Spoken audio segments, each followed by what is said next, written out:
Yo, what up, my beautiful G's, and welcome back to a new video here on the It's Waste Graffiti YouTube channel. And today I'm back with another cheap piece. Let's make graffiti cheap again. But first, we have to sketch out the piece, and yeah, some things changed in this piece compared to my other pieces. I have a different top on the S. The A is a little bit spaced out, different, and most of the other parts are the same as my last pieces because I'm just sharpening up this style and making ready for a switch soon. When I'm always freestyling my pieces, it's getting into the same letter style a lot, and yeah. Lately, I just have been thinking more about effects for pieces and extra elements and some parts from letters that we are changing a bit, like the top of the T I'm doing almost every time a little bit similar but still different than the one before.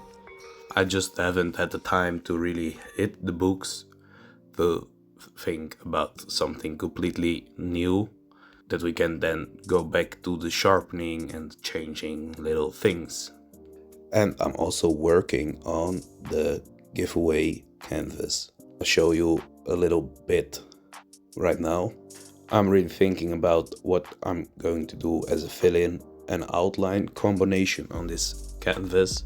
I have a general idea in my head of what I want this canvas to become, but color scheme wise I still have to figure it out. So if you have any suggestions, let me know. Let's start filling up this piece. So these are the colors that I'm going to use in this piece and why it was really cheap.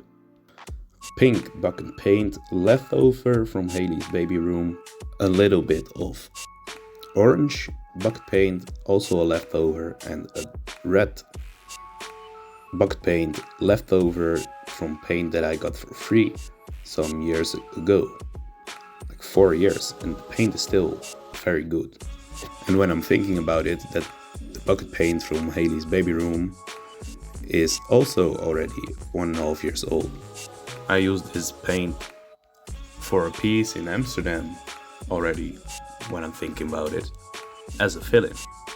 But today we are going a bit to the messier side, and then we will take a dark blue, like navy blue but a little bit darker. I'm not really sure the color name in the loop color, but anyways, it's a little bit dark blue, almost black. And I use two different blues for the shines and a little bit of black in the 3D on the darker parts. A little bit of spray paint in the fill-in, just some lines and some fades, some little tags, and a leftover yellow for the lighting effect, and that's it. No, that's not it, because later on we'll add effect to this piece, and I talked about it already in one of my last videos, but maybe you haven't seen it. It's always nice to have some water with you when you're rolling the bucket paint. It's always nice to have some extra water, especially when it's getting hotter, like to summer stuff, spring time. It's always nice to add some water, you roll it easier. This bucket paint was really old, as I told you already, and then sometimes it gets a little bit hard. And adding some water for the drips is always a good idea, especially when you go messy. Basically, I'm just doing a little parts of the fill-in, a little parts of the background, and then I add later on the orange on some parts to make it look more messy. Giving that extra color is always nice, especially the blue outline and the orange really works well together. I have a ton of leftovers from the bucket paint, so you will see me use it a little bit more later on in this year, just to make some space for better stuff. It's always a smart idea to keep your eye open on Facebook Marketplace and similar sites. Here in the Netherlands we have Marktplaats, and that's the thing where you can get stuff for cheap or for free. And of course, having free graffiti supplies is the best option. Most paint stores also use their wrong mixed buckets for cheaper prices, and that's also a really great idea to have a look at. Especially your buff paint is something that you can really save some money on, and yeah, doesn't really matter. I always have one gray bucket that's always changing. I'll add a little bit of white, I add a little bit of gray, a little bit of black, left over from this and then left over from that. Maybe touch a little spray can that's clogged, smash it into the bucket. Also great option to get your bucket paint in different tones. Always remember that there's a lot of pressure on cans. I had one time a big mistake. Now we were still living with Push, her parents, and yeah, the whole balcony was blue. Even on the streets it was blue. The neighbor's house was blue. Everywhere was blue. My whole face was blue. Really an epic fail. I wish I had it on video, but I haven't. Really looking forward to that better weather that we are getting right now, and to paint again with some friends, and you'll see it here on the channel soon. So if you haven't already, please subscribe to my channel. I try to upload weekly one graph video. Tons of projects, zero of time. That's a little bit how the waste is doing this stuff lately. Blue outlines are always lots of fun. I always like it to paint with blue outlines.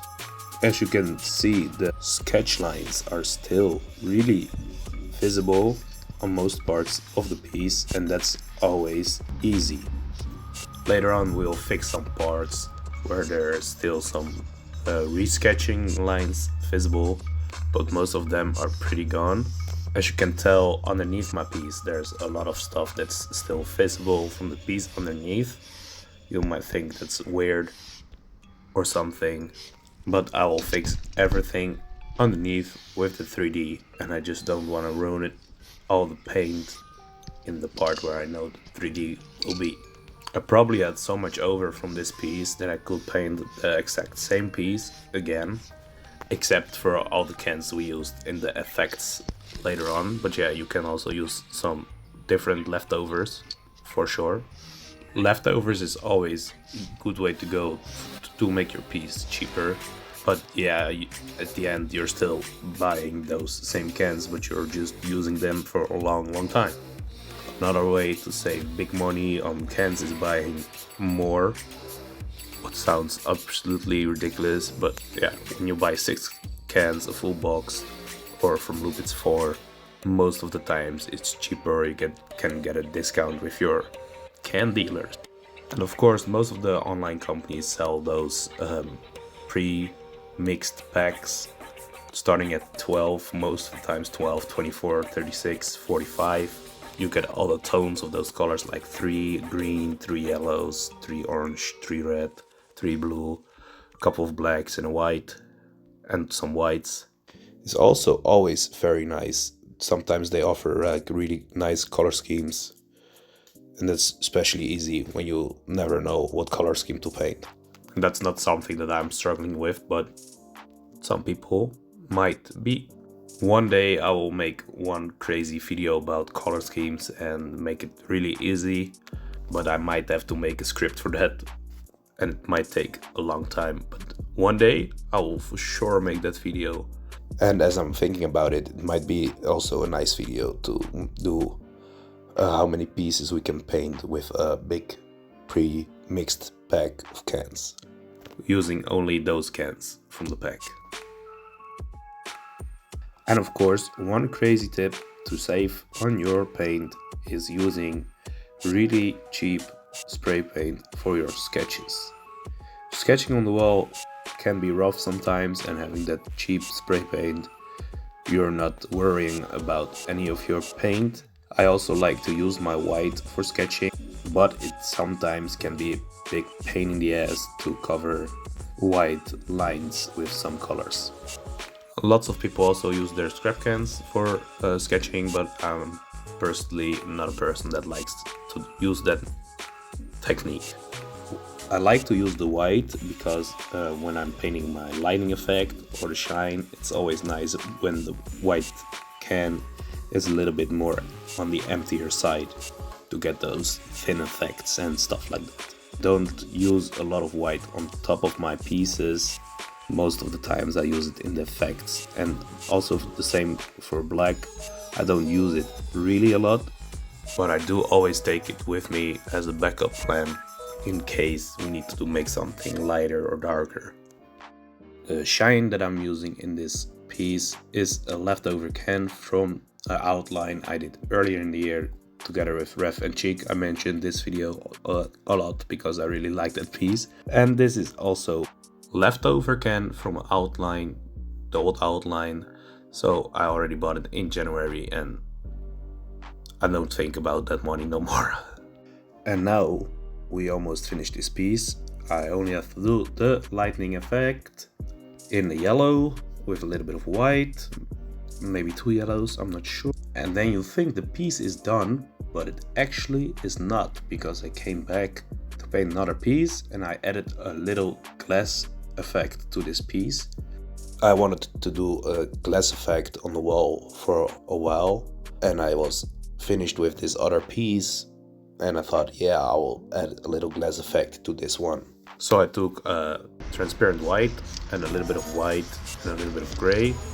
It's almost white, and I made the glass effect, and I talk about it in a length in the video that's linked in the bio, this video. So big G's, let me know what you think about this piece and this video, and I'll catch you in the next video. Peace.